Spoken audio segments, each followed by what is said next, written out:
Welcome to the instruction video for the Warminster Library's Teen Take-Home Craft. This video is a guide for creating a painting made from yarn glued onto a canvas. If you reserved a kit from the library, most of the supplies are provided for you. If you did not, you can still follow along with this video. You'll just need to acquire your own supplies first.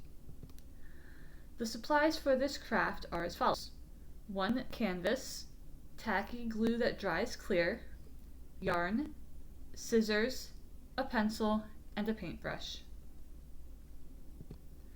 The first step is to decide if you want to freeform a design or if you want to plan it ahead of time, using either something you draw or an existing work of art for inspiration.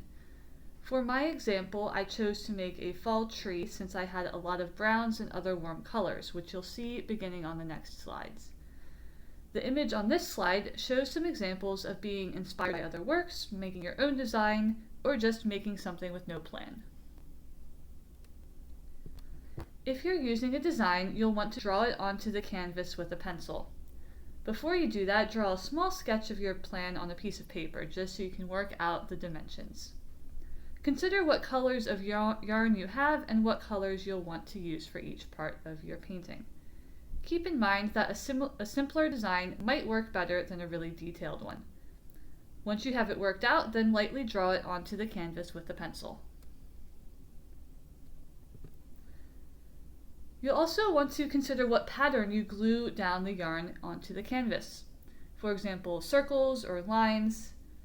You can use different patterns for different areas and colors, the same way that artists might use different brush strokes. This can add visual interest to your painting. For example, tree trunks could use straight lines while the leaves use squiggly lines. And if you do a sun, you might do a single spiral for that. And if you do cloud, you might use overlapping circles of yarn. So with a paintbrush, you can use that to add glue onto your canvas. Work in small sections at a time so that the glue doesn't dry before you can add the yarn to it. Place the yarn over the glue and press down until it is secure. The glue will dry clear, so it's okay if the top of the yarn gets a bit of glue on it. You can cut the yarn as you work, or you can cut the yarn ahead of time. Either way is up to you. You can just work on what works best for you. You'll see on this slide, you can see my process of adding different colors and yarn onto the canvas in different patterns that I used.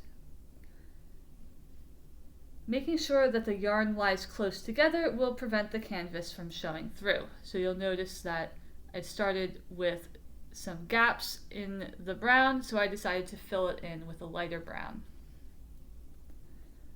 One additional option is that if you have paint, you can paint your design onto the canvas first before you glue on the yarn.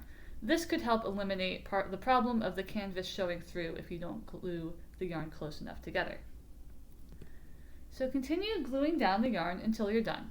Let the glue dry and then display your painting however you like. And then congratulations, you've completed this craft. Thank you for following along with this video. If you'd like, you can share your painting with us, and feel free to post an image on social media and tag the Warminster Library.